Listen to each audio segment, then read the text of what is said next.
I am heavy weapons guy, and this is my weapon.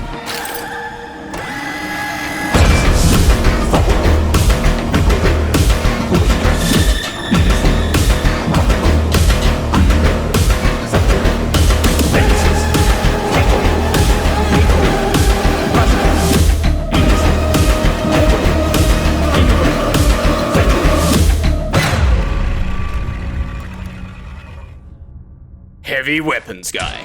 The big man with a big gun and big damage. You can tell that by just taking one look at him, and it sums up his strengths pretty well. First strength is his massive health pool, easily having the highest of all 9 classes at 300. And when overhealed by a medic, it goes up to a whopping 450. That's more than 2 base health soldiers. The other main strength is his high sustained damage, which absolutely demolishes the health of enemy players. Behold.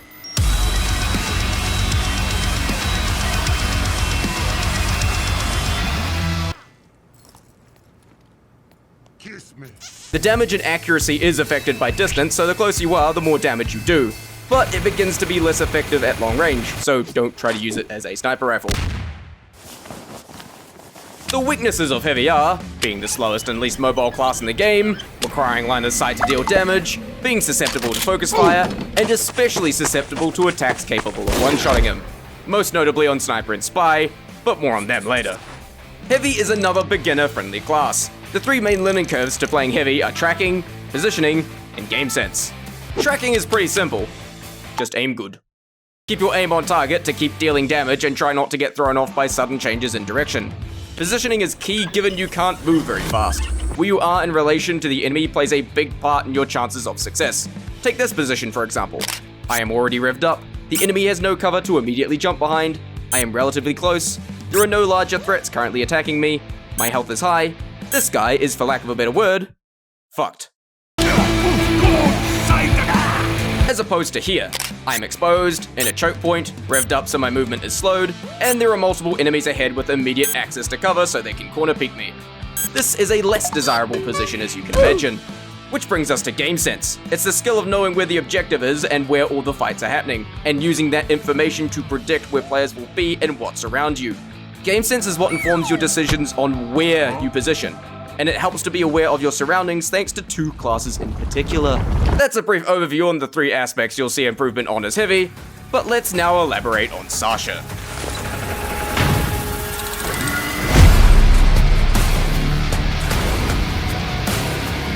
While you need to rev up the gun before firing, you can hold right click to keep it revved without firing. There is also a 50% damage and accuracy penalty for the first second when the gun is revved up. So you're rewarded for being prepared, and is why Heavy versus Heavy fights often boil down to who revved first. But don't just run around with the gun revved the whole time. In fact, using the word run is a bit of a stretch. When revved, you are even slower than you were before, can't jump, can't switch weapons, and making a constant noise the enemy can hear. If they're paying attention, the enemy probably won't round the corners straight into a Heavy they know is revved and waiting for them. The sound of you unrevving the gun also acts as a signal that they have a window to attack. They can even tell what minigun you're using based on the sound of the rev. You've got Stock, Natasha, Hualonghita, Brass Beast, Tomislav. Wait, the point is, you need to manage when you are having the gun revved up or not. When you need to be ready to fire, you have it revved. When you need to get into position, reposition, retreat, or stay quiet, you keep the gun unrevved. Note that the minigun isn't super loud, so you can still get away with weird angles if people aren't paying attention. And even if Heavy is slow, doesn't mean you shouldn't make use of movement. A moving target is still harder to hit than a stationary one. Even the slightest bit of movement can make all the difference. Another technique that can increase mobility is jump revving, where you jump right before revving to briefly negate the movement penalty until you hit the ground. However, just because you can jump rev does not mean you should. Yes, it lets you move a bit faster at the start, but you also can't back out quickly. You're also suffering from the damage and spread penalty for that first second, as opposed to just rounding the corner already spun up with full damage. Jump revving is cool looking, but should really only be used sparingly since that damage penalty can seriously cost you, given most fights involve a damage trade where you need to kill the enemy before they kill you. It's an aggressive play and a potential time save, but only if it actually works. A lot of times, it's better to be already revved up and ready to fire. Speaking of bullet fire, where do you think the bullets shoot from? The barrel of the gun? Ha! You absolute buffoon! You think the heavy weapon of the heavy weapons guy is where the bullets come from? No, they actually shoot from his eyes. Yeah, it turns out to avoid issue with waist-high walls blocking your gun, the effect of the bullets coming out of your gun is just an illusion. As long as you can directly see the enemy, the bullets will hit, which allows for weird situations like this. Of course, while line of sight is important to deal damage, you actually need to hit the enemy.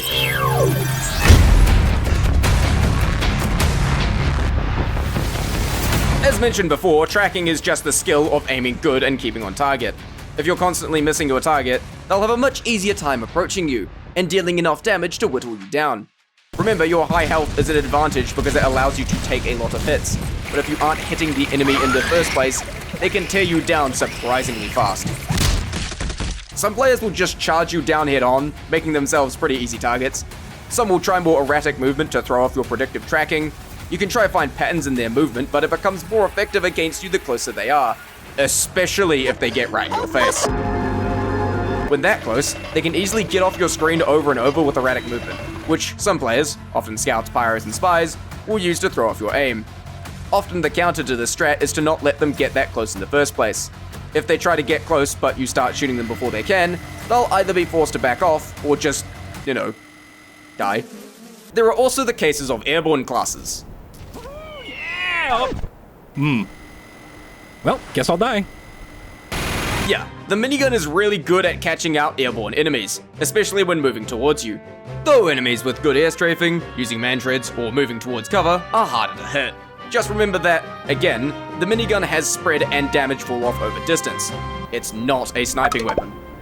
But all this having to manage revving the gun, keeping your crosshair on the enemy to continue dealing damage, all the stuff you need to deal with when dealing damage is heavy. But oh, look, it looks like he just pressed 2 on his keyboard.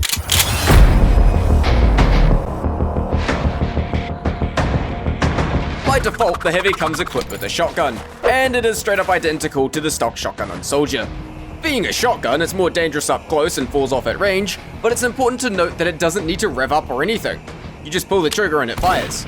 You don't need to keep your aim on target the entire time either. All that matters is your aim at the exact moment the shot was fired. It's not as devastating at close range as the minigun, but it deals burst damage instead of sustain, without slowing you down either. And you still have that high health pool, allowing you to take lots of hits. Some call this strategy Fat Scout, but to me it's just, using all the items you have equipped. But seriously, the shotgun does have its place. A big guy charging at you with a shotgun is pretty scary. There are also 2 other shotguns you can equip on the heavy, and hey look, another one that's shared with Soldier, but they are still at their core shotguns. However, there is also another class of item that can be equipped into heavy secondary slot. Instead of carrying a lethal weapon, you can carry food. And most players actually prefer the food. It must be really damn tasty, especially since the heavy himself is the noisiest eater in the world! The sandwich is the most popular choice, and for good reason. Upon use, it puts you in an eating animation that immobilizes you but heals you for 300 health throughout its duration. If you take damage during the animation, chances are you'll just heal it back super fast. This can hilariously screw over people trying to kill you while you eat. Just remember to put your back to a wall, or even more preferably a corner before eating, due to a certain class that can bypass your massive health pool. But being able to take cover and heal yourself on the fly is super strong. You can even drop the sandwich to other players, which acts like a medium health pack. Note how I said other players and not teammates. If it's on cooldown and your health is full, picking up any health pack will instantly recharge it. Use it to keep yourself alive, your teammates alive, or just be a hoovie that gives sandwiches to everyone, regardless of team, because you believe in the goodness of your fellow man, and because it's funny to play the game incorrectly. The cousin of the sandwich is the second banana. It's identical, except it only heals 2/3 as much, acts as a small health pack instead of medium when dropped, but it recharges twice as fast. This works better on more independent heavies, and 200 health is still a lot of health. That's the same amount as a soldier. There's 2 other lunchbox items as well, but I'll skip over them because I don't want this to be a food review. Pause if you want to read what they do. Now let's cycle back to the miniguns. There are 4 alternate ones you may unlock. First up, the Huolong Heater. This thing creates a fire ring around you when spun up and deals bonus damage to burning players, but consumes ammo while spun up and has a damage penalty. Now, the firing is cool and all and might discourage players from getting too close, but it's not as powerful as you might think due to reasons I'll explain later. The Natasha has a damage and spin-up penalty, but slows down enemies that are hit by it. This one is really good at pissing off scouts. It also gives you a 20% damage resistance when spun up and below 50% max health. The Brass Beast does 20% bonus damage while also doing the same damage resist thing that Natasha does. And more damage sounds amazing, right? What's the downside? Oh yeah, it's just intensifying Heavy's greatest weakness, aka his slow movement. Yeah, don't let that damage bonus fool you. It can be okay defensively or if you want to cosplay as a sentry gun, but the speed penalty is harsh. Then we have what is often considered the best of the non-stock miniguns, the Tomislav. It spins up faster and is more accurate, which boosts how good it is at range. But what's also really important about it is the silent rev. Yeah, this is the only minigun that actually makes no noise while revved up, making ambush and flanking strategies much more powerful. It seriously benefits from the element of surprise, as enemies have a harder time seeing you coming despite already being ready to fire. However, it fires 15 to 20% slower, which you can think of as a damage penalty that consumes this ammo. So it's often beaten out by stock in terms of raw damage potential. And then there's his melee weapon, the Fists, which deals 65 damage with an 0.8 second attack interval just like other stock melees. Except if you right click, he punches with the right fist instead, and taunting with them does this.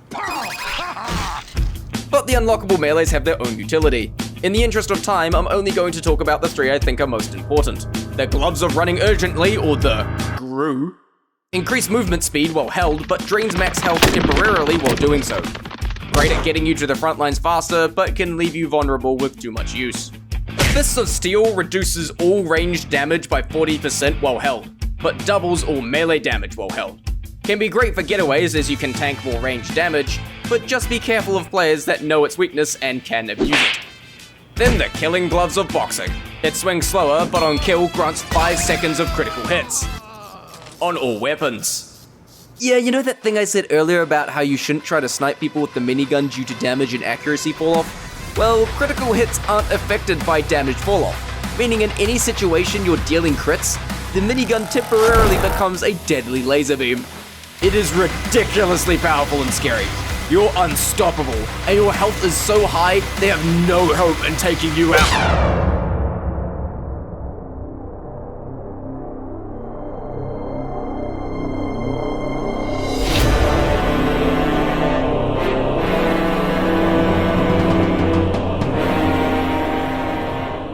Sniper and Spy.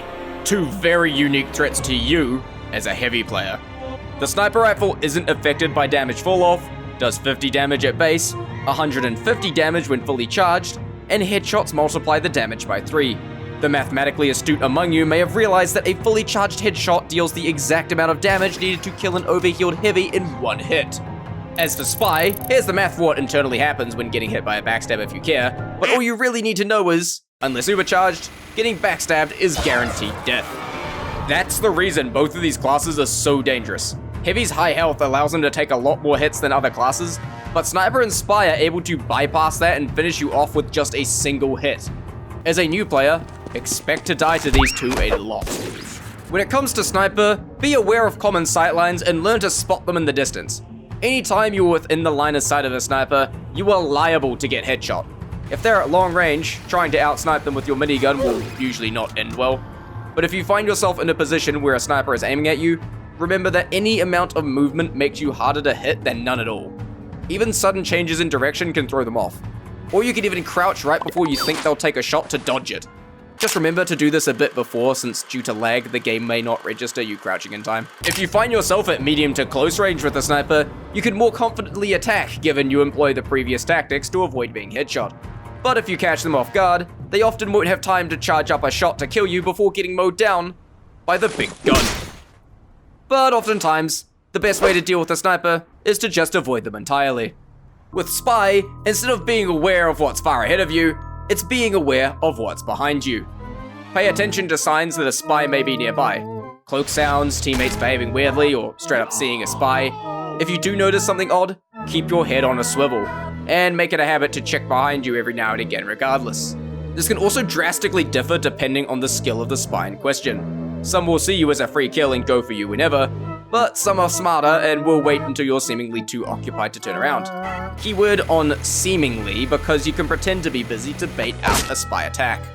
Should you turn around while revved up right as a spy was about to stab you, You're at high health, they can't reasonably gun you down, and depending on distance, they may not have time to trick stab you. So they're fucked. Spy players often have patterns, so try and catch on to when they try to attack and where you find yourself often getting stabbed. But remember, this is a two-way street, as experienced spies can also learn and adapt to your patterns as well. Spy is a massive test of your awareness. But you have to balance checking for spies with active combat. You can't just keep turning around in the middle of a fight, since that displaces your crosshair and messes up your tracking, which can give the enemy enough time to kill you. Basically meaning the spy got you killed by not even existing. Also, if you think the ring of the Huolong heater will protect you from spies, it won't. It's hilariously easy to just jump over it and stab the heavy while taking absolutely no fire damage. It's a balance, and sometimes you're just going to get stabbed. But try to use your game sense to figure out those patterns. Speaking of,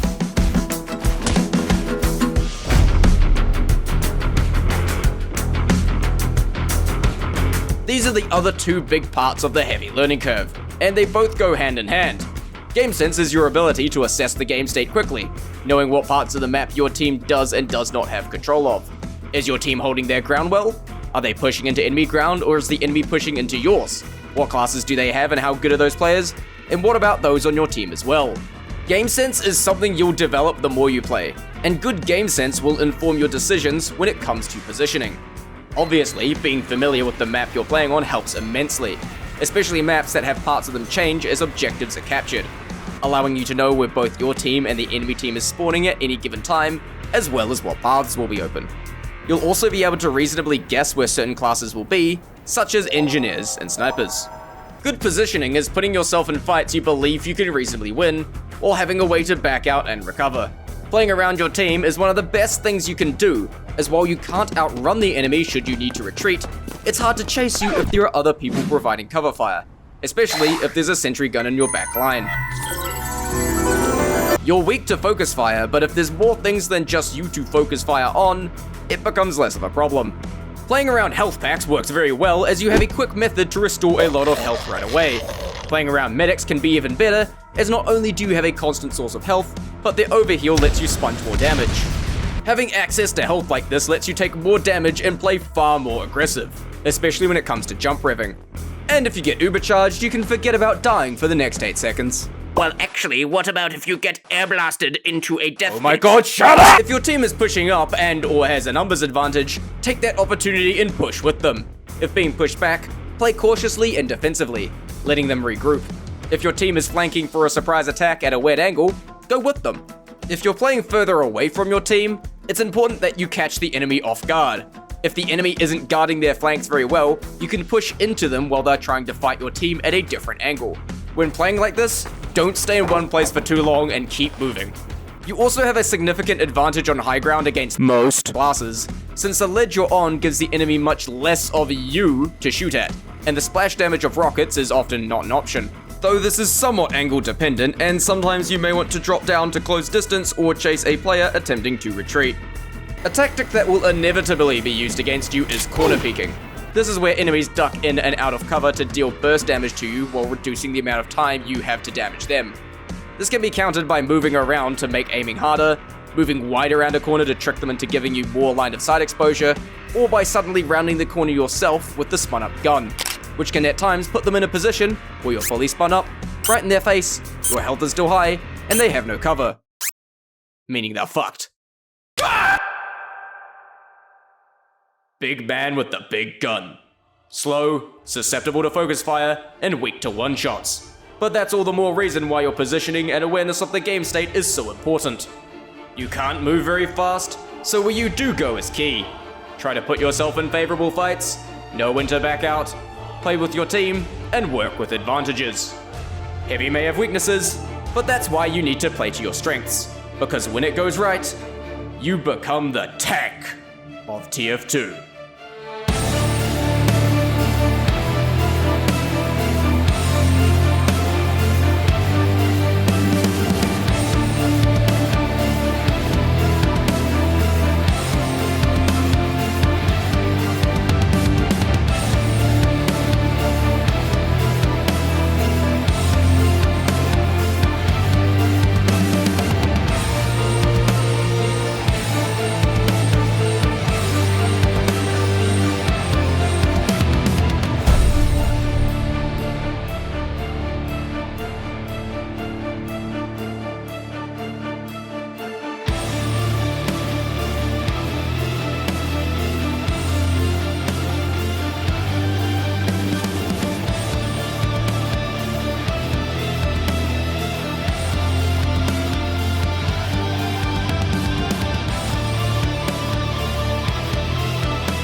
I actually